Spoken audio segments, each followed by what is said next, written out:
नमस्कार दोस्तों, मेरा नाम है रजनीश। स्वागत करता हूं आपका हमारे YouTube channel connecting India exam solution में। दोस्तों, connecting India exam solution India का ऐसा यूट्यूब चैनल है जो आपको एक्सपोर्ट इंपोर्ट से रिलेटेड सारी जानकारी डिटेल में बताता है, समझाता है। इंडिया से कैसे एक्सपोर्ट करें, इंडिया में कैसे इंपोर्ट करें, उसका प्रोसीजर क्या है, क्या क्या डॉक्यूमेंट आपको उसके लिए बनाने रहेंगे, किस तरीके से मार्केटिंग करके बायर फाइंड करना है। तो इन सारी चीज़ों के बारे में डिटेल में जानकारी आपको हमारे यूट्यूब चैनल के माध्यम से प्रोवाइड कराई जाती है।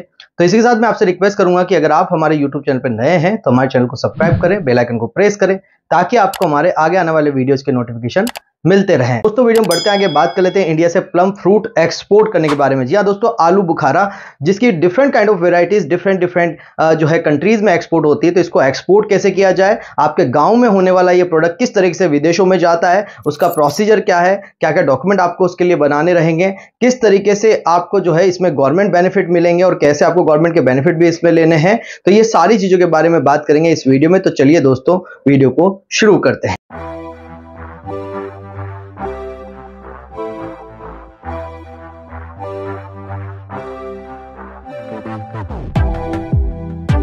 दोस्तों, प्लम फ्रूट की बात की जाए तो इसका चैप्टर 08 आता है और इसका एचएस कोड 08092900 रहता है। प्रोडक्शन की बात करें कि इंडिया में कहां कहां से प्रोडक्शन होता है, तो उत्तराखंड में 44% के आसपास इसका प्रोडक्शन रहता है, 44% में 0.40% भी है। तो हिमाचल प्रदेश में इसका 21.28% का प्रोडक्शन रहता है। जम्मू एंड कश्मीर में 17.24% जो है इसका प्रोडक्शन है। पंजाब में 8.9% का प्रोडक्शन है और नागालैंड में 3.47% इसका प्रोडक्शन है। इसके अलावा तमिलनाडु, हरियाणा, अरुणाचल प्रदेश, महाराष्ट्र जैसे कुछ राज्यों में भी ये होता है। टोटल प्रोडक्शन जो है 85 टू 90 टन के आसपास में रहता है और कल्टीवेशन जो है जुलाई से सितंबर के बीच में इसका रहता है। बात करते हैं कि किन किन कंट्रीज में आप इसको एक्सपोर्ट कर सकते हैं। तो प्लम फ्रूट का जो एक्सपोर्ट है आप जो है यूएसए कर सकते हैं, ऑस्ट्रेलिया कर सकते हैं, यूनाइटेड किंगडम में भी ये जाता है, न्यूजीलैंड आप कर सकते हैं, यूएई, कनाडा, सऊदी अरेबिया और सिंगापुर जैसी कंट्रीज में भी प्लम फ्रूट की डिमांड रहती है। अब इन कंट्रीज में इसकी डिमांड क्यों है, क्यों इस प्लम फ्रूट को इतना इंपोर्ट किया जा रहा है, इसमें ऐसी क्या खूबी है जो ये एक्सपोर्ट किया जाता है। तो इसके यूजेस की बात करें तो ये हार्ट डिजीज में जो है काम आता है, ये एंजाइटी को ठीक करने के लिए काम में रहता है, कॉन्स्टिपेशन को ठीक करने के लिए आप प्लम फ्रूट का यूज करते हैं, हाई ब्लड प्रेशर को कंट्रोल प्लम फ्रूट का यूज होता है, एंटीऑक्सीडेंट होता है, ये ब्लड शुगर लेवल कंट्रोल करता है और बोन हेल्थ को बढ़ाता है। तो ये प्लम फ्रूट जो है बहुत सारी खूबियां हैं इसके अंदर, इसलिए इसको बहुत सारी कंट्री में जो है मंगाया जाता है, इंपोर्ट किया जाता है और बड़े चाव से इसको खाया जाता है और डिफरेंट इसके प्रोडक्ट्स भी बनाए जाते हैं। तो इस तरीके से आप प्लम फ्रूट का जो है एक्सपोर्ट करें और बहुत सारी कंट्रीज में इसकी डिमांड है। हम बात करते हैं हमारे टॉप कॉम्पिटिटर कंट्रीज की जो भी बहुत अच्छा एक्सपोर्ट करती है प्लम फ्रूट का। तो यहाँ चिले आ जाता है आपका 23% के साथ में एक्सपोर्ट करता है, अर्जेंटीना जो है 13.4% एक्सपोर्ट करता है और उसके बाद उज्बेकिस्तान यहाँ 11.5% पे आता है। उसके बाद China, Ukraine, Spain, European union और वियतनाम भी इसके एक्सपोर्ट्स में हैं और इसका एक्सपोर्ट करते हैं। कौन कौन सी वेराइटीज इसकी एक्सपोर्ट होती है, तो black splendor, black ruby, black beauty, black plum, black amber और भी कुछ कॉमन वेराइटीज है जो डिफरेंट गाँव में जो रहता है, छोटे छोटे गाँव में अलग अलग टाइप की वेराइटीज भी जो है इसकी होती है। तो बट ये मेन वेराइटीज है जो मैंने आपको बताई जो कि यहाँ से एक्सपोर्ट की जाती है। अगर इसकी प्राइजेस की बात करें तो 80 से 140 रुपए पर केजी में ये मिल जाता है और इसकी जो प्राइस है, सेलिंग प्राइस की बात करें तो $1.5 से लेकर $2.5 तक आपका ये बिक जाता है। तो 10 से 20 रुपए किलो के आसपास का इसमें फिर भी मार्जिन आपको मिल जाता है। गवर्नमेंट बेनिफिट्स की बात करें यहाँ पे तो एक्सपोर्ट पॉलिसी फ्री है, आराम से एक्सपोर्ट किया जा सकता है। ड्यूटी ड्रॉबैक जो है इसका 0.15% आपको मिल जाएगा, मतलब बढ़िया आपको ड्यूटी ड्रॉबैक मिलेगा इसमें। रोड टेप आपका 2.50%, तो रोड टेप बहुत ज्यादा आपको में देखने को मिल रहा है, 2.5% तक आपको रोड टेप मिलेगा और 0.15% ड्रॉबैक मिलेगा। तो प्लम फ्रूट को अगर आप एक्सपोर्ट करते हैं तो गवर्नमेंट भी आपको उसमें सपोर्ट कर रही है। पैकेजिंग की बात करें तो 10 kg का कार्टून पैकेजिंग रहता है इसका, प्लास्टिक कंटेनर्स भी यूज कर सकते हैं, कोरुगेटेड कार्डबोर्ड जो है मोस्ट प्रिफर्ड रहते हैं पैकेजिंग के लिए। तो और इसका टेम्परेचर मेंटेन करने को पड़ेगा 3 से 4 डिग्री के लिए। अगर लॉन्ग ड्यूरेशन की शिपिंग आपको करनी पड़ेगी तो फिर उसी हिसाब से टेम्परेचर को मेंटेन करना है। बाय शिप करते हो तो उसमें टेम्परेचर मेंटेन होना चाहिए। वैसे ये बाय एयर जाने वाला प्रोडक्ट है क्योंकि कंटेनर की क्वांटिटी इसमें नहीं आती है, तो बाय एयर जो है मोस्टली चला जाता है। तो इसका 3 से 4 डिग्री का टेम्परेचर मैनेज करके इसको जो है बाय एयर भेजा जा सकता है। वैसे भी बाय एयर जब किसी भी चीज को शिप किया जाता है तो 1-2 दिन में पहुंच जाता है, तो ऐसा कोई बड़ा इशू नहीं आएगा कि ये खराब हो जाए या कुछ हो जाए। आराम से जो है आप इस प्रोडक्ट का जो है एक्सपोर्ट कर सकते हैं।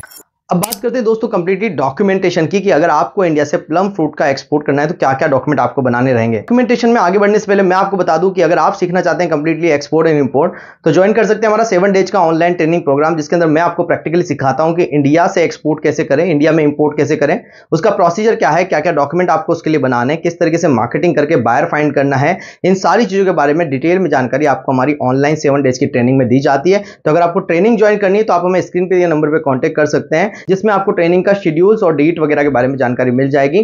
तो आगे बढ़ते हैं दोस्तों, डॉक्यूमेंटेशन की यहां पे बात करते हैं। डॉक्यूमेंटेशन में सबसे पहले आपको जीएसटी ले लेना है, उसके बाद बैंक से आईडी कोड लेटर लगेगा, इंपोर्ट एक्सपोर्ट कोड जो आयात निर्यात कोड होता है, लाइसेंस होता है, वो आपको बनाना रहता है। उसके बाद एपीडा का इसमें लाइसेंस लगेगा। एपीडा का जो है licence mostly fruit vegetable process food में सब में लगता है। जो एपीडा का लाइसेंस होता है वो mostly fruits and vegetable and process food वगैरह में, पल्सेज में, इन सब में लिया जाता है, डेयरी प्रोडक्ट में भी लिया जाता है। तो एक आरसीएमसी है, गवर्नमेंट की बॉडीज है, ये कम्युनिटी बोर्ड है, जिसका मेंबरशिप लेना ही आरसीएमसी कहलाता है। तो आपको एपीडा की आरसीएमसी इसमें लेनी पड़ेगी, क्योंकि एक तरीके का फ्रूट्स है। और उसके बाद आपको नेक्स्ट इसका डॉक्यूमेंट रहेगा, वो डॉक्यूमेंट रहेंगे आपके जो शिपिंग के दौरान बनेंगे, जैसे प्रोफार्मा इनवॉइस होता है, कमर्शियल इनवॉइस होता है, आपका यहाँ पे शिपिंग बिल फाइल होता है, फाइटोसैनिटरी सर्टिफिकेट आपका फाइल होता है, सर्टिफिकेट ऑफ वर्जन रहते हैं, और शिपिंग बिल, और साथ में बिल ऑफ लेडिंग, ये आपके डॉक्यूमेंट इसमें बनेंगे। तो ये सब डॉक्यूमेंट आपके, कुछ डॉक्यूमेंट जो है पहले से बनाने रहेंगे, कुछ डॉक्यूमेंट शिपमेंट के दौरान बनाने रहेंगे। तो इस तरह से डॉक्यूमेंट बनवा के आप जो है एक्सपोर्ट कर सकते हैं। किसी भी तरीके के डॉक्यूमेंटेशन या रजिस्ट्रेशन के लिए आप हमें भी कांटेक्ट कर सकते हैं। एक्सपोर्ट इंपोर्ट के सारे डॉक्यूमेंट भी हम आपको बना के दे सकते हैं। तो बात करते हैं कंप्लीटली प्रोसीजर की, कि इंडिया से अगर प्लम फ्रूट एक्सपोर्ट करना है तो इस फ्रूट के एक्सपोर्ट के लिए किस तरीके से प्रोसीजर रहेगा, क्या सबसे पहले करना है। सबसे पहले आपको सोर्सिंग पता करनी है, इसकी प्राइसिंग पता करनी है, पैकेजिंग वगैरह के बारे में जानकारी ले लेनी है, कम से कम और ज्यादा से ज्यादा कितनी क्वांटिटी आपको मिल सकती है इसका पता कर लेना है। उसके बाद आपको मार्केट का सिलेक्शन करना है, किस किस मार्केट में आपको एक्सपोर्ट करना है, और वहां डेटा कलेक्ट करके कि वहां क्या प्राइस में जा रहा है, आपको कितना इसमें प्रॉफिट मार्जिन हो जाएगा, उसके हिसाब से आगे बढ़ें। उसके बाद आप अपनी कंपनी का नाम डिसाइड करें, जिस भी नाम से आपको एक्सपोर्ट करना है, फिर उसका रजिस्ट्रेशन कराएं, या सिंपली एक जीएसटी नंबर लेके आप अपनी फर्म को रजिस्टर्ड करके आगे काम कर सकते हैं। प्राइवेट लिमिटेड, प्रोप्राइटरशिप या एलएलपी जैसी कंपनीज, आप कुछ भी आप इसमें से बना सकते हैं। मैं कहता हूं कि इनिशियल लेवल पे कम खर्चे के अंदर एक प्रोप्राइटरशिप फर्म से चालू किया जा सकता है, सिर्फ एक जीएसटी नंबर लेके। उसके बाद आप बैंक में करंट अकाउंट ओपन कराएंगे। करंट अकाउंट आप उसी बैंक में ओपन कराएंगे जहां से आपको एडी कोड लेटर मिल सके। अभी एडी कोड क्या होता है, ऑथराइज्ड डीलरशिप कोड होता है, जो कि आरबीआई के द्वारा बैंकों को दिया जाता है कि आप जो है फॉरेन एक्सचेंज में काम करने के लिए ऑथराइज्ड है। तो जिन बैंकों को आरबीआई के द्वारा ऑथराइजेशन दिया गया है, उन्हीं बैंकों में आपको अकाउंट खुलाना है। जब आपको वहां से अकाउंट आपका ओपन हो जाएगा, आपको एडी कोड लेटर वहां से मिल जाए, और एडी कोड लेटर के साथ में अब आपको बनाना है यहाँ पे इंपोर्ट एक्सपोर्ट कोड, जो कि डीजीएफटी के पोर्टल से अप्लाई होता है, डायरेक्टर जनरल फॉरेन ट्रेड के पोर्टल से आप इंपोर्ट एक्सपोर्ट कोड, जिसको आयात निर्यात कोड बोला जाता है, वो अप्लाई किया जाता है। अप्लाई करने के बाद आपका आरसीएमसी, जैसा कि मैंने बताया कि एपीडा का आरसीएमसी आपका इसमें लगेगा, तो एपीडा का आरसीएमसी आप इसमें ले लेंगे। जब एपीडा का आरसीएमसी आपका बन जाएगा, उसके बाद सिंपली आपको यहाँ पे पोर्ट पे रजिस्ट्रेशन कराना है, जिसको आइस गेट रजिस्ट्रेशन, और यहाँ पे इसको पोर्ट रजिस्ट्रेशन या आईडी कोड रजिस्ट्रेशन बोला जाता है। एक ही बात होती है तीनों चीजें। पहले आइस गेट पे रजिस्ट्रेशन होता है, फिर आपका आईडी कोड लेटर जो बैंक से लाते हैं वो यहाँ पे सबमिट होता है, और फिर आपका पोर्ट रजिस्ट्रेशन भी इसी के माध्यम से हो जाता है आइस गेट पोर्टल से।